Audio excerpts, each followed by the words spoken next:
নীরবতার আড়ালে শব্দেরা খেলে, রাতের কালো চাদরে মিশে থাকা আলো অন্ধকারের এক অদ্ভুত গল্প। চাঁদের মলিন আলো গড়িয়ে পড়ে জলে, পথ হারানো ঘাসের বুক চিরে অজানা ছন্দে এগিয়ে চলে সাপের শরীর। আমি থমকে যাই, কলমে জমে থাকা গল্পের কাঁচা ছাপ, আলোর লেপে জড়ানো শীতল রাত্রি। ডাকে কেউ পেছন থেকে, ফিরেও দেখি না।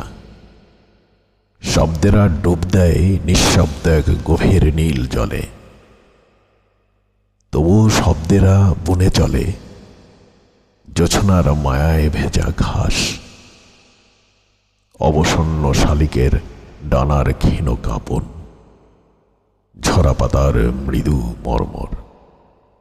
আমি ছুঁয়ে যাই এক একটি স্মৃতি, তারা রূপ নেয় এক অপরূপ কবিতায়।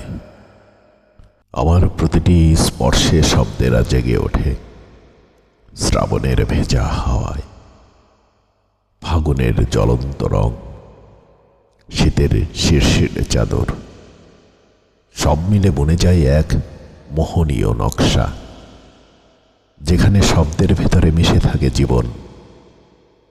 অবশেষে যা কিছু লিখি তারা কবিতা হয়ে থাকে, বৃষ্টির ফোঁটা হয়ে জানালার কাছে, অন্ধকারের আলোর ক্ষীণ রেখা হয়ে। নিঃশব্দ সেই কবিতারা গভীরতর শূন্যতা বয়ে নিয়ে আসে এক ব্যাখ্যাতীত হৃদস্পন্দন।